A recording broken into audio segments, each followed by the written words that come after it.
Hello there, I'm Noel Hacegaba, Deputy Executive Director at the Port of Long Beach, and welcome to Supply Chain Insight, where we explore the latest trends, issues, and news in the supply chain with top industry leaders, experts, and influencers.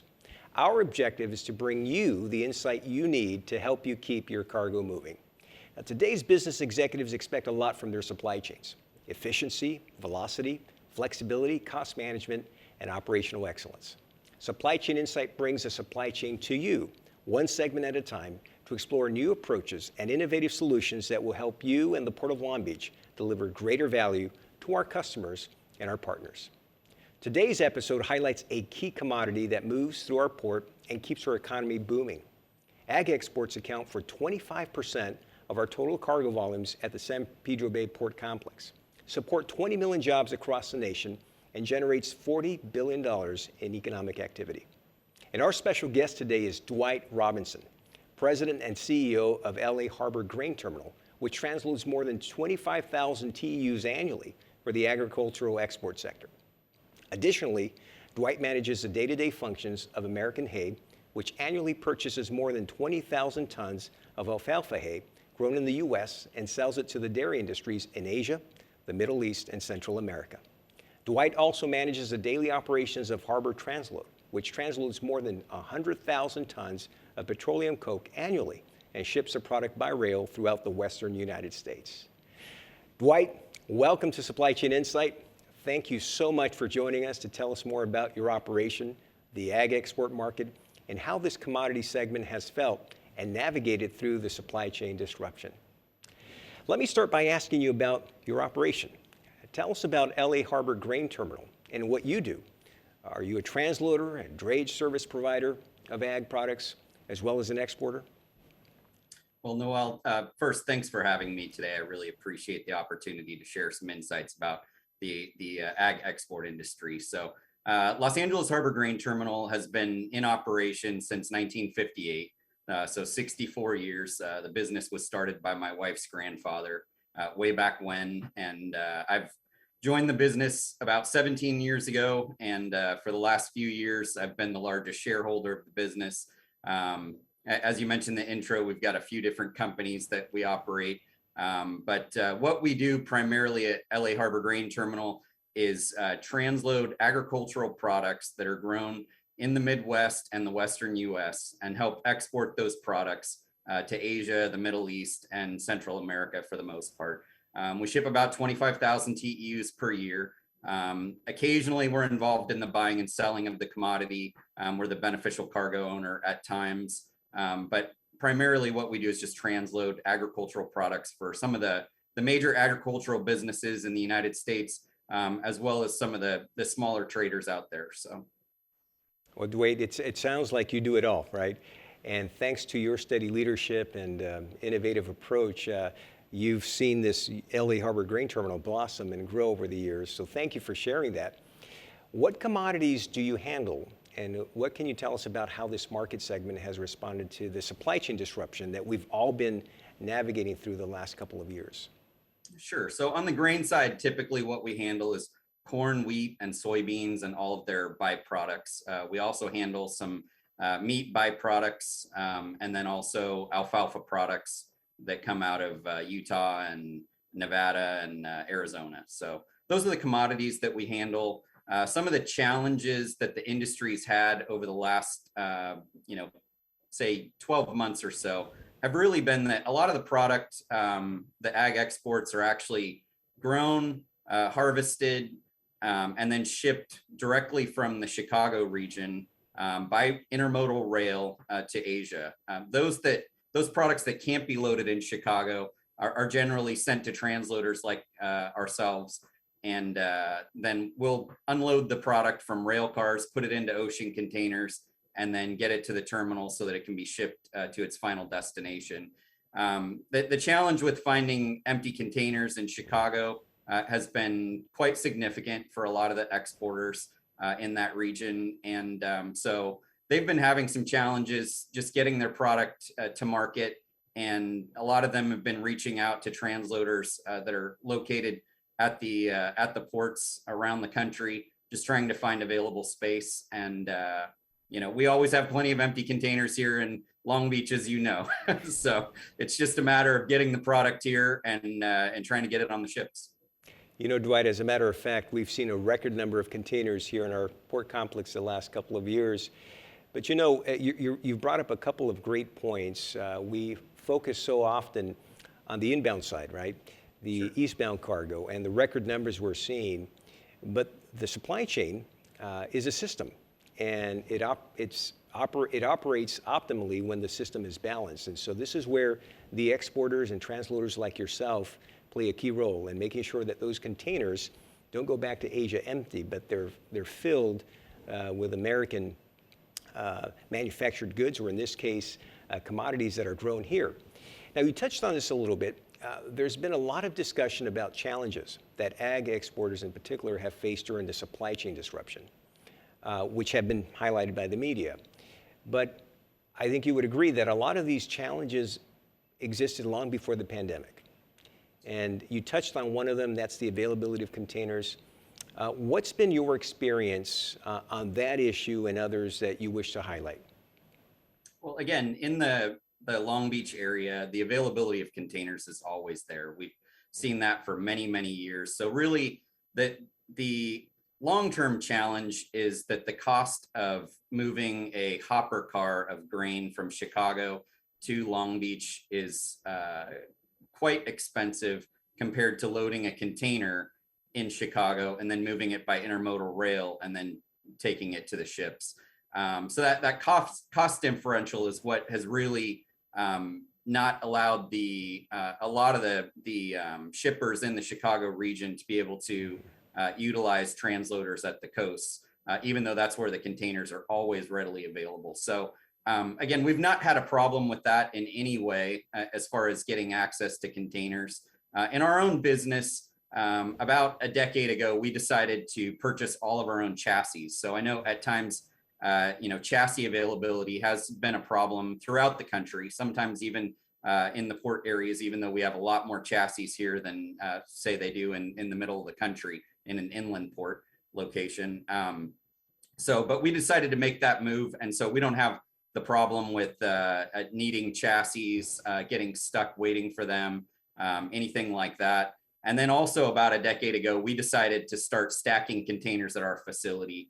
And I know that was an issue for a lot of both importers and exporters. Just if the box was sitting on the chassis and they couldn't take it off and it was stuck for some reason, maybe the vessel was delayed or whatever the issue was, they weren't able to continue to move containers around. And so we started stacking them about 10 years ago.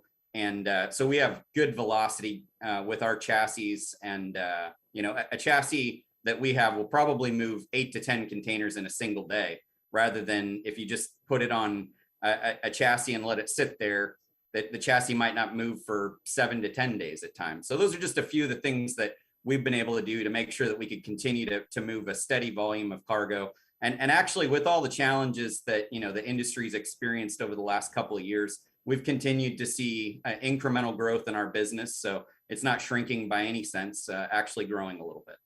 Oh, Dwight, congratulations. I mean, it sounds like all the steps that you took long ago, dating back 10 years, have really provided the fruit that you're now enjoying. I mean, you literally were years ahead of where the market is today, and the ability to stack containers and having chassis, in other words, controlling your own destiny as it relates to chassis.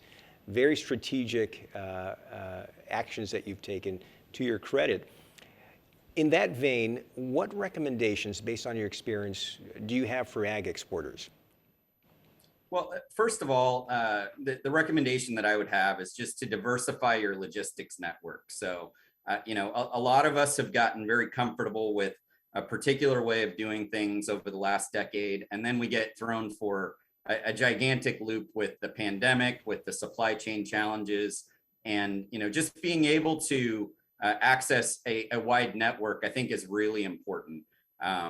So again, just way too many of the shippers have been focused on, for instance, only shipping through Chicago, or maybe even only shipping through Long Beach and shipping through my facility. And you have to have that diversification in the network to make sure that you can roll with the punches that are definitely going to come. So that would be my first recommendation. And then just looking ahead, like we were able to, whether we were just smart about it or we got lucky, just focusing on some of the challenges that might pop up. So like the chassis issue, like stacking containers, things of that nature. And then, just paying attention to where the market's going. And one thing that I've seen over the last 12 months is that many of my customers have moved from, I'd say, an inventory management philosophy of just in time to just in case, right? So now what they're trying to do is they're trying to increase their inventory of product because they're worried that they might run out. You may have heard some of the stories in December about McDonald's in Japan limiting the number of or the size of a bag of French fries that you could purchase because they were having problems acquiring potatoes from the Western US, maybe Idaho. And so they were air freighting potatoes just to make sure that people could get the French fries that they needed.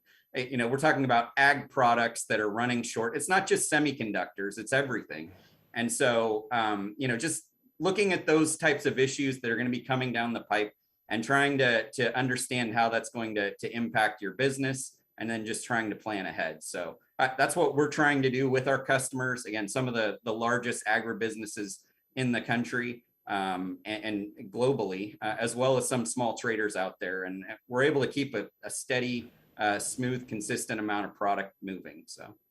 Well, Dwight, thank you so much for sharing your insight and these recommendations with our ag export community. I'm sure they appreciate it. One thing you mentioned triggered a thought. I think it was Tommy Lasorda who said he'd rather be lucky than good. But I think in your case, you were very smart in looking ahead, thinking ahead, and ensuring that you had access to the resources, the equipment that you needed to make sure that your business was successful.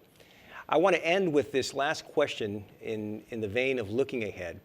What is your outlook for the ag export market for the rest of 2022 and for 2023, if you can look ahead that much in light of what's happening globally? We obviously are seeing the headwinds of inflation, the war in Ukraine, the supply chain disruption that continues. Yeah, a lot of different challenges that continue to come at us. And, it seems like every year is just a different challenge, but, it's just as challenging every year. So my outlook for 2022 is that it's going to continue to be very strong. Ag exports need to move. As I mentioned, as some of the companies are moving from that just-in-time inventory to just-in-case, they're trying to beef up their inventory of products. So they're shipping or needing to ship a lot more than they normally would. There's some commodities based on the war, the invasion of Ukraine by Russia, as well as inflation, where the feed rations that are going into animal feed or some of the food ingredients that are going into particular products are either hard to come by or very expensive, and the companies are trying to pivot to other commodities. So there's going to be some quite a disruption in the industry for some time. Definitely all of 2022, but I expect it to continue to be strong. 2023, again, we're all hearing from economists saying that there's the potential for a recession, that hopefully the supply chain issues will lessen. But the recession could cause some pretty significant issues for everyone. And with prices being high, if inventory stocks are strong, it's possible that there could actually be even a little bit of a pullback, trying to wait for that price to drop. So I'm still a little murky on what 2023 is going to look like, but whatever it is, we're going to make sure that we're ready to roll with those punches. Again, we try to keep a very diversified commodity base ourselves of what we handle. And so when something can't move, we're looking for what can, and just trying to make sure that we can continue to put a large number of containers through the Port of Long Beach every month and try to keep a consistent flow here. Yeah, I think everyone would agree that murky is probably a good word to use in trying to forecast anywhere beyond 6 to 8 months. But Dwight, thank you for sharing that insight with us. You know, I like to say that goods movement is the economy in motion, but when you think about exports and how that fuels the American economy, what you do day in and day out supports literally millions of jobs and small businesses, and we certainly appreciate your contribution in that vein. Dwight, thanks again for joining us today to share your insight and outlook on the ag export market. To our valued audience, thanks again for joining us, and we'll see you again soon for another episode of Supply Chain Insight, brought to you by the Port of Choice, the Port of Long Beach.